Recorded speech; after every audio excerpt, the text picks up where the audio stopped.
Te voy a contar cómo una copa de vino mal colocada me jodió la vida. No una pelea, no un mensaje sospechoso en el móvil, ni un cambio de actitud misterioso. Una simple copa, en la encimera de la cocina, un martes cualquiera, a las 7:20 de la tarde. Era una copa de cristal fino, de esas que solo sacamos en Nochevieja o cuando viene alguien especial. Y no estaba sucia. No. Estaba recién usada. Media llena de un tinto que yo no había abierto. Olía a vino caro, del que nunca bebemos entre semana. Y al lado, una servilleta doblada con cuidado, como si alguien tuviera la manía de no dejar marcas en la encimera. Yo acababa de llegar del taller, después de comerme un atasco de casi una hora en la A2 por un accidente que ni siquiera vi. Estaba de mal humor, con hambre y deseando quitarme las botas. Entré en casa y todo estaba en silencio. Ni Marta ni ruido de ducha ni televisión. Solo el olor del vino. El cabrón del vino. Me quedé mirándolo unos segundos. Y en ese instante, lo supe. No porque tuviera pruebas. No porque hubiera visto a nadie. Fue algo instintivo, como cuando hueles que algo se ha podrido antes de abrir la nevera. Era imposible que esa copa estuviera ahí por casualidad. Marta no toma vino sola. Y mucho menos entre semana. Y mucho menos sin avisar. No hice ningún drama. Me quité la chaqueta, fui al baño, y luego me serví un poco de ese mismo vino en un vaso de agua, sin copa, sin ritual. Me lo bebí de un trago y me senté en el sofá, esperando. A las 8:10, escuché la puerta. Marta entró con su abrigo beige, el que solo usa cuando quiere parecer más elegante de lo habitual. Traía una bolsa de la panadería con 2 barras de pan. Sonrió. Me dio un beso en la mejilla, uno de esos besos que no pesan nada. ¿Qué tal el día?, preguntó. Bien. Tranquilo, mentí. ¿Y el tuyo? Una locura. 3 reuniones seguidas y una madre histérica que ha venido al instituto a gritarle al director. Lo de siempre. Yo solo asentí. Y entonces lo vi. Ese pequeño detalle que lo confirmó todo, el pintalabios. No el suyo. Uno rojo oscuro, casi burdeos, marcado en la base de la copa que aún seguía en la encimera. Marta nunca usa ese tono. Y en ese momento, ya no había vuelta atrás. Durante la cena no dije nada. Ella hablaba de su día, de una alumna nueva que no paraba de interrumpir en clase y de que al día siguiente tenía claustro, y yo asentía como si nada. Lo único que hice distinto fue no tocar el pan. No podía. Lo había traído ella con tanto esmero que me daba asco. Masticarlo hubiera sido como tragar una mentira. Me limité a comer algo de tortilla recalentada del día anterior, mientras la veía gesticular con las manos como siempre que se emocionaba contando algo. Pero esa noche me parecía que todo era una actuación. Una película que ya me sabía de memoria pero donde habían cambiado al protagonista sin avisar. Y yo, el espectador estúpido, fingía no darme cuenta. Al terminar, recogí la mesa en silencio. Ella fue al sofá, cogió el mando y se puso a ver una serie en Netflix, como si nada. Yo lavé los platos con más fuerza de la habitual, no por rabia, sino para escuchar algo más que mi propia respiración. De vez en cuando giraba la cabeza y la miraba. Tan tranquila. Tan cómoda. Como si su conciencia estuviera completamente limpia o como si hubiera ensayado tan bien su rutina que ya no necesitara pensar en lo que hacía. Cuando terminé, me senté a su lado. Ella apoyó los pies sobre mi pierna como solía hacer siempre, como si todo estuviera bien. Me preguntó si quería ver otro episodio. Le dije que no. Me dijo que se iba a la cama pronto, que estaba agotada. Asentí. A las 11 ya estaba dormida. O fingía estarlo. Yo me quedé en el salón, con la televisión encendida y sin volumen, mirando sin ver. No necesitaba buscar más pruebas. No hacía falta encontrar mensajes, ni espiar llamadas, ni ponerme a seguirla con el coche. Esa copa con pintalabios ajeno decía todo lo que necesitaba saber. Lo jodido es que no sabía cómo procesarlo. No sentía rabia todavía. Sentía una mezcla rara entre incomodidad y algo parecido al asco, no tanto por ella, sino por lo que significaba que alguien hubiera estado en mi casa, en mi cocina, bebiendo vino en mis copas, probablemente apoyado contra la encimera donde yo desayuno todos los días mientras Marta me cuenta sus mierdas del instituto. Esa noche no dormí. Me quedé en el salón hasta que amaneció. A las 6 me duché, me vestí y salí a caminar sin rumbo. Caminé más de 1 hora, sin mirar el móvil, sin pensar mucho en nada. Me dolía el pecho, pero no era angustia. Era una sensación rara, como si tuviera algo metido entre las costillas, algo denso, incómodo, que me impedía respirar con normalidad. Volví a casa antes de que ella se levantara. Cuando entré, ya estaba en la cocina, preparando café. Me saludó con un buenos días como si no se diera cuenta de que llevaba la misma ropa de ayer. Me senté, me serví una taza, y ella empezó a hablar de lo que tenía que hacer ese día. Yo la escuchaba pero no la oía. Tenía la vista fija en el borde de la encimera, donde ayer estaba la copa. Ya no estaba. Ya la había limpiado. Todo en su sitio.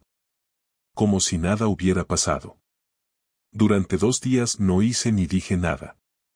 Solo observaba. Marta seguía su rutina como siempre.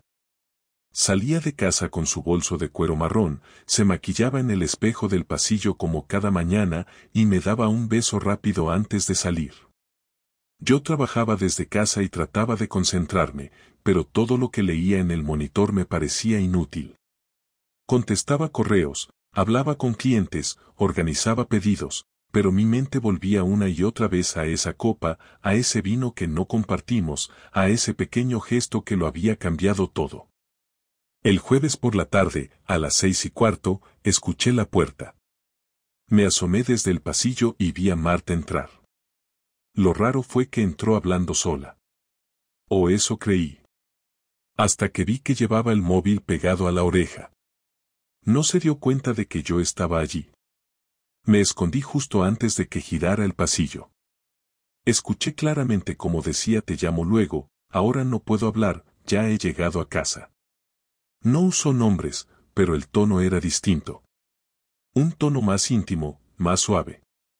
Lo que me jodió no fue que hablara con otro. Fue que ese tono yo no lo escuchaba desde hacía meses.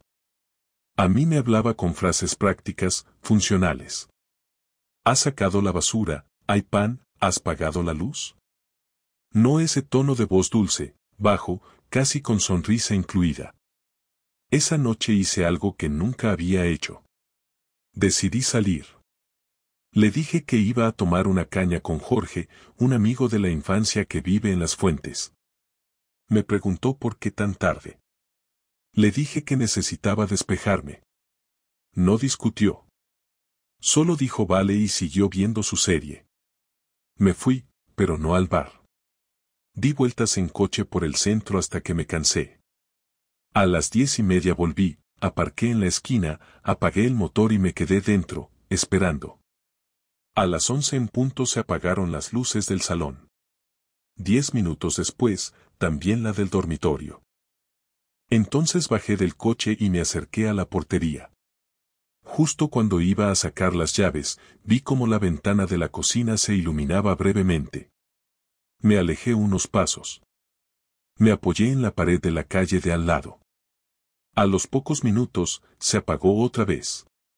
Volví a la puerta, entré sin hacer ruido, y subí. Todo estaba en silencio. Solo se escuchaba el leve zumbido del frigorífico. Fui al salón. Olía a vino. Otra vez. Pero no había copa esta vez. Solo una botella abierta sobre la encimera. La misma marca del otro día. Fui al baño. El cubo de la basura tenía una servilleta arrugada con una marca de pintalabios. Otra vez Burdeos. Otra vez no suyo. No podía más. Me encerré en mi despacho. Cerré la puerta con llave y me senté en el suelo. Me agarré la cabeza con las dos manos. No lloré. No grité. No tiré nada. Solo me quedé allí, tratando de entender qué hacía con mi vida. ¿Qué significaba todo eso? ¿Por qué estaba actuando como si tuviera que reunir pruebas en lugar de simplemente decirle a la cara que lo sabía? Pero algo me decía que todavía no era el momento. No por cobardía, sino porque necesitaba verla mentirme en la cara. Necesitaba comprobar si tenía el valor de inventar otra historia. Y yo, el idiota, necesitaba escucharla para saber hasta dónde era capaz de llegar. Quería ver si aún era capaz de sostenerme la mirada y decir que me quería. Porque si lo hacía, entonces ya no solo sería infiel. Sería una mentirosa profesional.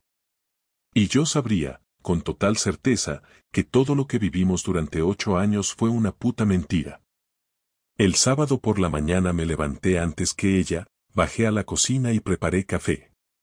Me senté en la mesa con la taza delante, sin beberla, mirando el azulejo agrietado de la pared que siempre había dicho que íbamos a arreglar y nunca hicimos. Marta bajó 15 minutos después, con una camiseta vieja y el pelo recogido en un moño desordenado. Me saludó con un buenos días que sonó más automático que otra cosa y fue directa a la cafetera. No preguntó por qué estaba despierto tan temprano, tampoco mencionó nada sobre la botella que había dejado abierta la noche anterior, ni sobre la servilleta que evidentemente había tirado sin darse cuenta que yo la encontraría. Volvimos a tener esa escena absurda de dos desconocidos compartiendo desayuno, como si nos estuviera espiando a alguien y necesitáramos actuar con normalidad. A media mañana le dije que necesitábamos hablar. Se tensó, se notó en los hombros, pero me dijo que sí, que claro, que qué pasaba. Le pedí que se sentara. No lo hizo en su silla habitual, se colocó al otro lado de la mesa, como si la distancia ayudara a manejar lo que venía. Respiré hondo, no porque necesitara valor, sino para no decir nada de golpe.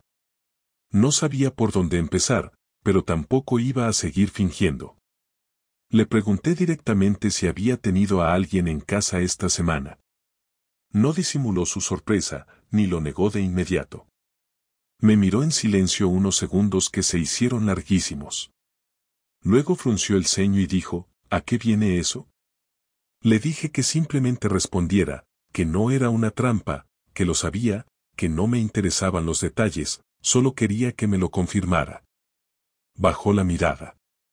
Dijo que no entendía por qué desconfiaba de ella, que si yo estaba bien, que si estaba pasando por algo, que últimamente me notaba distinto.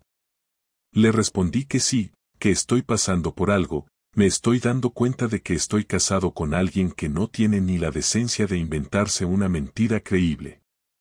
Me miró con una mezcla de rabia y miedo, pero todavía intentó sostener su versión.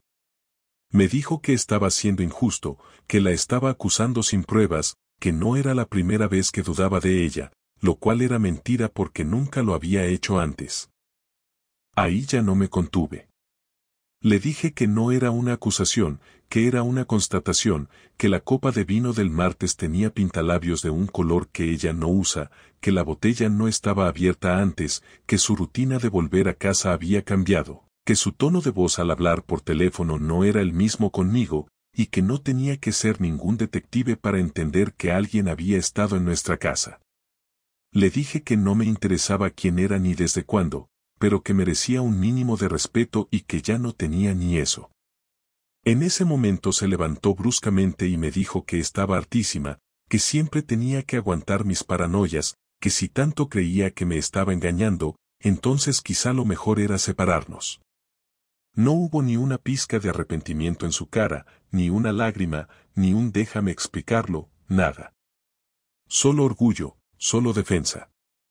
No me moví de la silla. Le dije que me parecía bien, que si quería separarse, perfecto, que al menos eso sí podía hacerlo sin mentir. Le pregunté de nuevo, por última vez, ¿me estás engañando, Marta?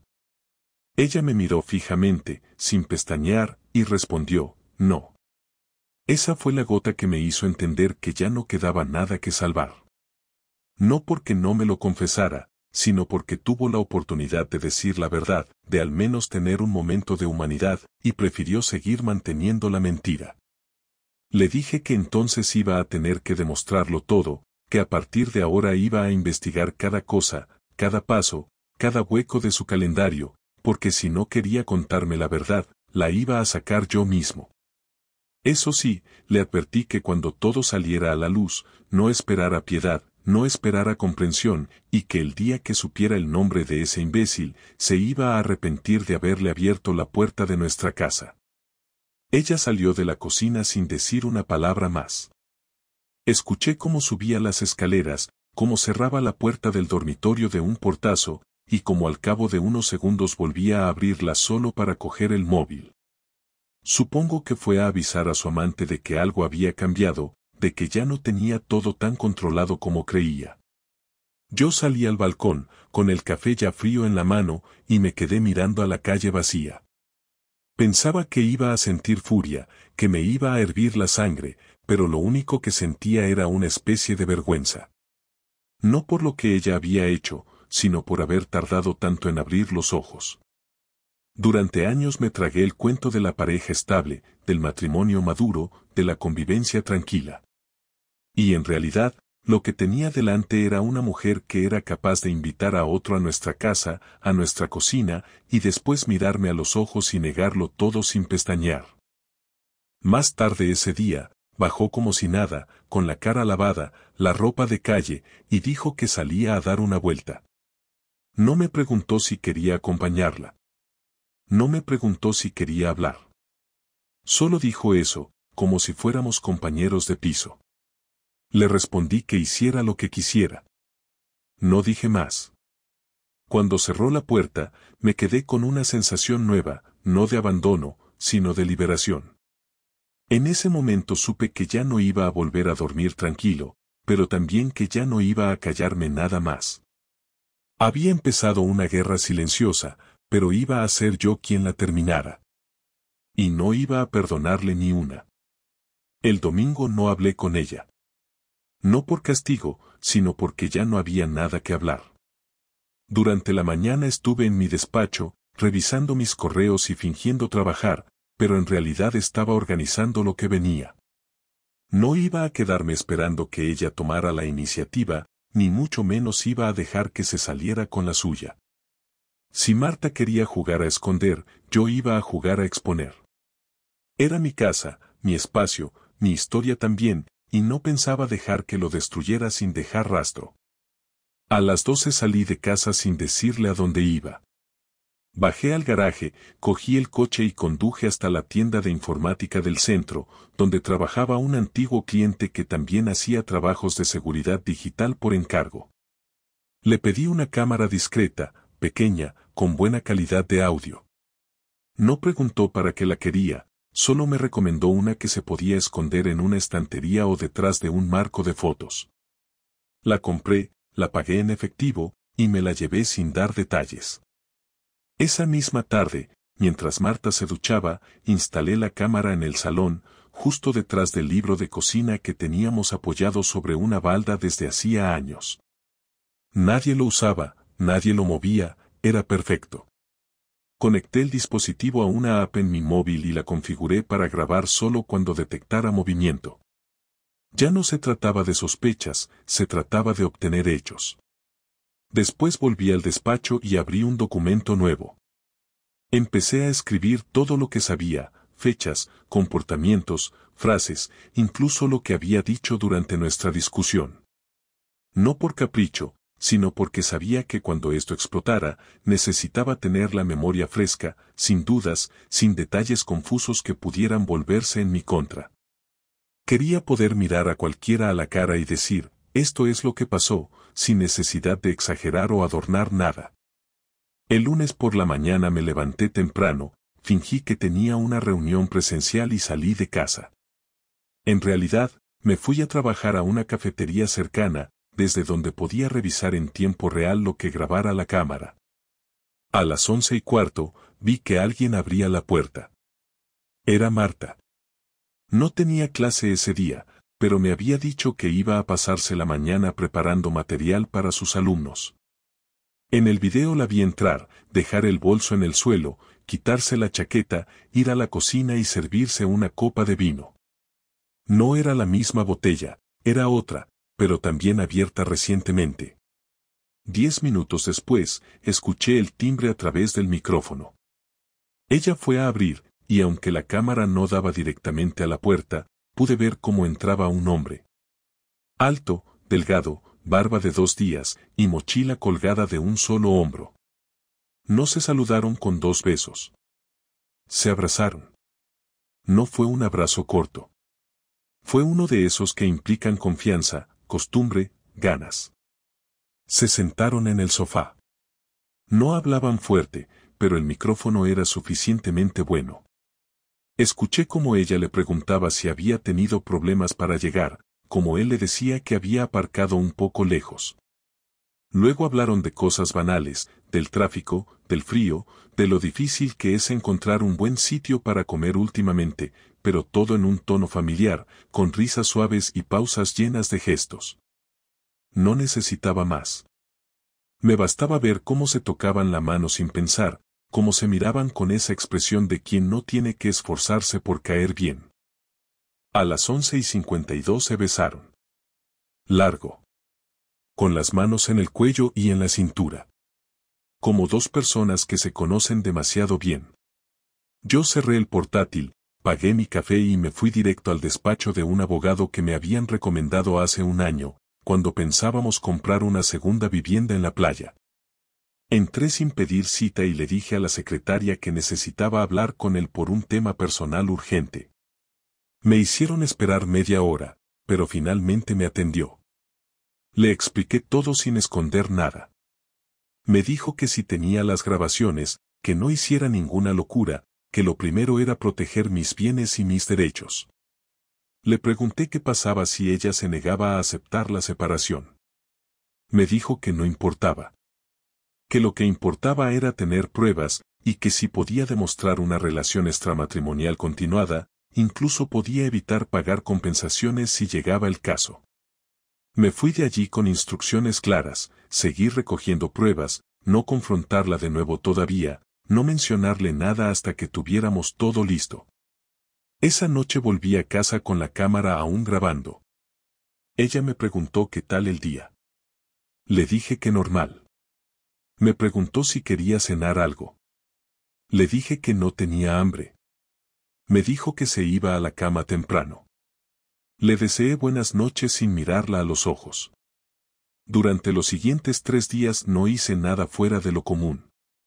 Trabajé, salí, volví a casa, fingí estar cansado. Ella también siguió su rutina, pero ya no intentaba fingir tanto. Empezó a salir más a menudo, se arreglaba incluso para bajar al supermercado, y una tarde me dijo que iba a cenar con unas amigas del instituto, cosa que nunca hacía entre semana. No le pregunté con quién, ni a qué hora volvía. Solo asentí. Ella notó el cambio, pero no dijo nada. El jueves por la tarde, mientras ella estaba fuera, revisé el historial del navegador de su portátil, que siempre dejaba abierto. Había estado buscando vuelos a Lisboa. También hoteles. Busqué en su correo y encontré una reserva hecha para 2 personas en un hotel boutique, de esos que solo se reservan cuando vas con alguien especial. Fechas, dentro de 2 semanas. 3 noches. Sin hijos, sin amigas. No había duda. Esa noche dormí en el sofá, no porque no pudiera dormir en la cama, sino porque no soportaba escuchar su respiración tranquila a mi lado. Al día siguiente, imprimí las capturas de pantalla de la reserva y las metí en un sobre. Escribí su nombre con letra grande, clara, sin adornos. No se lo iba a entregar todavía. Pero quería que supiera que cuando lo encontrara en el salón, no fuera una sorpresa. El viernes me reuní con el abogado otra vez. Le mostré todo, vídeos, capturas, fechas. Me dijo que tenía lo que necesitaba. Solo faltaba que yo decidiera el momento. Le dije que quería esperar al día antes de que se fuera a Lisboa. Que quería ver qué cara ponía cuando supiera que no iba a poder irse con su amante como si nada. Me dijo que era mi decisión, pero que tuviera cuidado. Le dije que no se preocupara, que lo único que quería era dejarle claro que, a partir de ahora, las reglas del juego habían cambiado. Y que esta vez, las ponía yo. Llegó el día. El viernes anterior a su viaje a Lisboa. Marta no sospechaba nada. Por la mañana se levantó temprano, se duchó, se maquilló con más detalle de lo habitual y se puso una blusa nueva que no le había visto nunca. La saludé como siempre, sin emoción ni frialdad, solo con la misma neutralidad con la que uno saluda a un vecino que no conoce demasiado bien. Me dijo que por la tarde se iría directamente a casa de una amiga a dormir, que al día siguiente saldría muy temprano para ir al aeropuerto, y que no quería hacer ruido ni molestarme. Yo asentí y no pregunté nada más. Pasamos el desayuno en silencio, como habíamos hecho durante las últimas semanas. Después ella se fue al trabajo, y yo me senté en el sofá a esperar la hora en que todo debía ponerse en marcha. A las 5 de la tarde imprimí los documentos necesarios. Tenía el sobre con la reserva del hotel, las fotos de las grabaciones, las capturas de sus mensajes y el informe que el abogado había preparado. No era una carpeta gruesa, pero el contenido pesaba lo suficiente como para partir una casa por la mitad. Lo coloqué sobre la mesa del salón, junto a su bolso, sabiendo que lo vería nada más entrar. Luego me senté en una silla frente a la puerta y esperé. No tenía prisa. Sabía que esta vez no se iba a escapar con evasivas. La iba a mirar a los ojos y la iba a obligar a enfrentar lo que había hecho, sin permitirle esconderse detrás de excusas ni falsas justificaciones. Cuando por fin llegó, abrió la puerta con su llave como cualquier otro día, sin imaginar que esta vez no entraba en su casa, sino en el final de su propia comedia. Al verme ahí sentado, con el sobre al lado, se detuvo un segundo. Miró la mesa, luego a mí, y después volvió a mirar la mesa. Sabía perfectamente lo que era. No necesitó abrirlo para intuir que lo que venía no era una discusión más. Le pedí que se sentara. Lo hizo, pero con esa actitud de quien ya está pensando qué versión contar, cómo defenderse, cómo invertir la culpa. Le dije que no hablara todavía, que primero iba a mostrarle todo lo que había reunido y que luego tendría la oportunidad de decir lo que quisiera. Abrió el sobre con las manos temblorosas. Al ver las capturas del hotel, desvió la mirada. Cuando vio las imágenes del video en las que se besaba con ese tipo en el sofá, se quedó totalmente inmóvil. No preguntó cómo las había conseguido. Supongo que en el fondo sabía que yo no era idiota, que tarde o temprano iba a descubrirlo todo. Después de unos minutos, me miró. No lloró. No pidió perdón. No dijo que se arrepentía. Solo preguntó si había hablado con un abogado. Le dije que sí, que todo estaba listo, que solo faltaba su firma, y que si quería podía irse a Lisboa con su amante, pero que a la vuelta iba a tener que enfrentarse a un divorcio con todas las consecuencias. No se defendió. Dijo que no quería discutir. Que ya estaba claro todo. Que no iba a negar nada. Le pregunté por qué. No en tono dramático, sino con la frialdad de quien ya no espera una explicación sentimental. Quería saber por qué había elegido destruir lo que teníamos de esa forma tan cobarde. Me respondió que no lo había planeado, que todo había empezado con un mensaje, que se sintió viva después de años de rutina. Que se dio cuenta de que necesitaba algo más y que no supo cómo decirlo sin hacer daño. Le dije que claro que hizo daño, pero no por querer algo más, sino por no tener los cojones de decirlo a la cara. Le recordé que yo siempre había sido claro con ella, que nunca le había ocultado nada, que no merecía que convirtiera nuestra casa en el escenario de su traición. Ella dijo que entendía mi rabia, que estaba dispuesta a firmar lo que hiciera falta, que no quería guerra. Le pregunté si pensaba seguir viéndose con él. Dijo que no lo sabía. Le dije que me daba igual, que en cuanto firmara los papeles podía hacer lo que quisiera, pero que hasta entonces no volviera a traerlo a nuestra casa, ni a hablarme como si no pasara nada. Le pregunté si alguna vez pensó en decírmelo. Dijo que sí, varias veces, pero que siempre encontraba una excusa para postergarlo. Le dije que no era postergar, que era cobardía. Que no se trataba de haberme sido infiel, sino de haberme tratado como si yo fuera un mueble, algo que no siente ni piensa. En ese momento, por primera vez, bajó la cabeza. No dijo nada más. El silencio duró varios minutos. Yo me levanté, fui a la cocina, abrí el cajón donde guardábamos los papeles importantes y saqué el documento de separación que el abogado me había preparado. Se lo dejé sobre la mesa y le dije que lo firmara. No puso ninguna objeción. Cogió el bolígrafo, lo leyó en silencio y escribió su nombre al final. No tembló. No lloró. No se justificó. Simplemente firmó. Al terminar, me miró y me dijo que lo sentía. Le dije que no. Que no sentía nada. Que si de verdad lo sintiera, no hubiera llegado a este punto. Que ahora solo quería que se marchara y me dejara en paz. Ella se levantó, cogió su bolso, metió el sobre en el interior sin mirar los documentos, y fue a la puerta. Antes de salir, se giró y me preguntó si íbamos a hablar con nuestras familias. Le respondí que lo haría yo.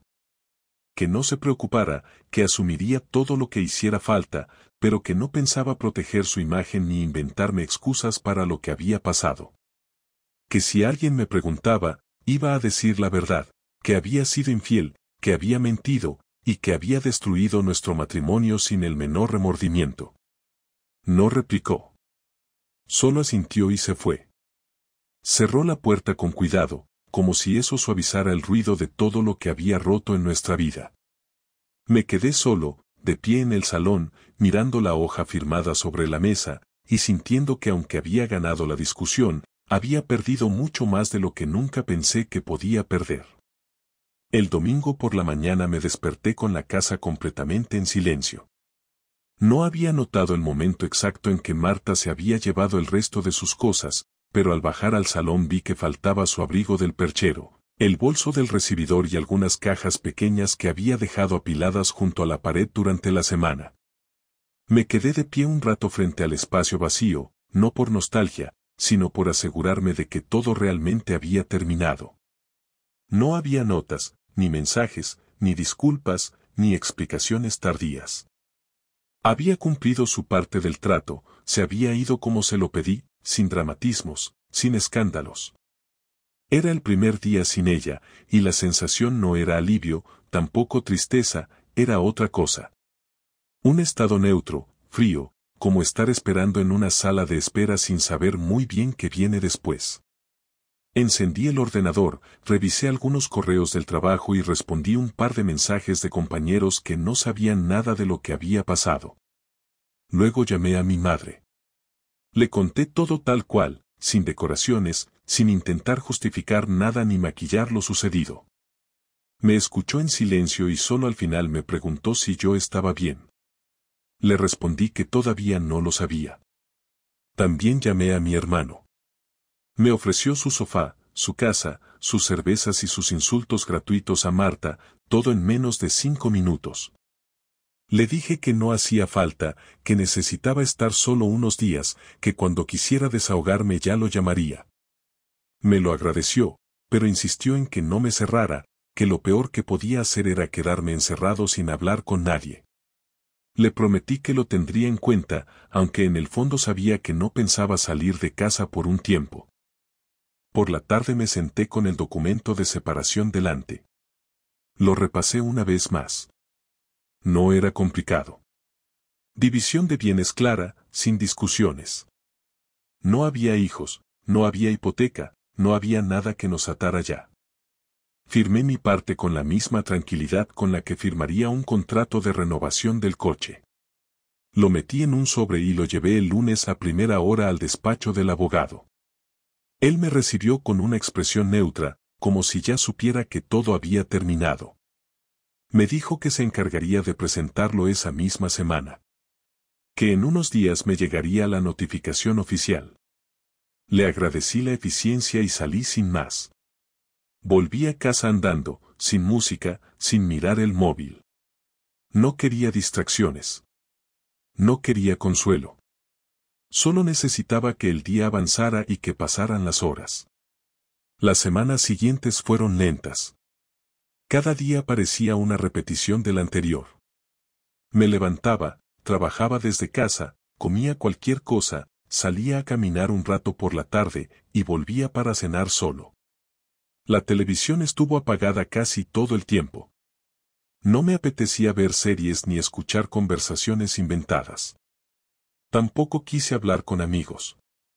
Sabía que todos se posicionarían de mi lado, que me dirían lo que uno quiere oír cuando lo traicionan, que ella no valía la pena, que hice bien en dejarla, que ya encontraría a alguien mejor.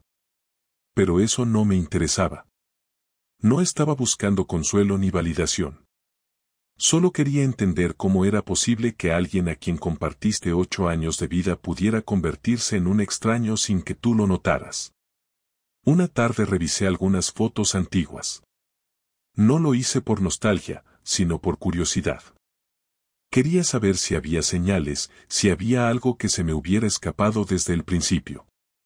Vi fotos de viajes, cenas, cumpleaños, domingos de sofá y mantas. En todas parecía feliz, relajada, cómoda. Yo también. No vi miradas forzadas, ni sonrisas falsas, ni gestos tensos. Todo parecía real. Y eso fue lo que más me desconcertó. No es que ella hubiera actuado todo el tiempo, es que realmente en algún momento fuimos felices. Eso fue lo que se rompió. No la imagen, no la idea, sino algo que en su momento fue cierto. Entender eso me ayudó a dejar de buscar culpables en el pasado. No era cuestión de haber sido un mal marido, ni de haberme vuelto aburrido, ni de haber descuidado nada. Simplemente, ella cambió, y en vez de hablarlo, eligió traicionar. Un mes después de su marcha, recibí el correo del juzgado con la confirmación de la disolución del matrimonio. Era oficial. Estaba divorciado. No sentí nada. Cerré el correo, me levanté, salí a la calle y fui a comprar comida. La vida seguía. No había una escena de cierre, ni una sensación de liberación, ni una nueva etapa con música épica de fondo. Solo un trámite más, un paso más. Una historia que terminó y que ya no iba a ocupar más espacio en mi presente. Esa noche salí a cenar solo por primera vez desde que ella se fue. Fui a un bar del centro, me senté en la barra y pedí una caña y un pincho de tortilla. Escuché a la gente hablar a mi alrededor, sin prestar demasiada atención. Por primera vez en semanas, me sentí parte del mundo otra vez, aunque fuera por unos minutos. Nadie sabía quién era, ni lo que me había pasado, ni por qué cenaba solo un viernes por la noche. Y eso estaba bien. Era justo lo que necesitaba. Silencio. Anonimato. Empezar desde cero sin tener que explicarlo todo. No volví a saber de Marta. No me llamó, no me escribió, no intentó reconectar. Supongo que entendió que ya no había nada más que decir. O tal vez simplemente no le importó. En cualquier caso, agradecí el silencio. Me dio espacio para reconstruirme a mi ritmo, sin presiones, sin dramatismos. No tengo planes grandiosos, ni promesas de cambiar de vida, ni intenciones de vengarme del amor. Solo quiero vivir tranquilo, recuperar la paz que perdí, y seguir adelante con lo que me queda. Y si algún día alguien me pregunta por qué terminó mi matrimonio, no les hablaré de traiciones ni de cámaras ocultas ni de reservas en hoteles. Les diré la verdad, porque cuando dejas de respetar a la persona con la que duermes, ya no queda nada que salvar. Porque las mentiras no se corrigen con lágrimas ni con disculpas. Y porque uno, por más que aguante, también tiene un límite. Y ese día, yo llegué al mío.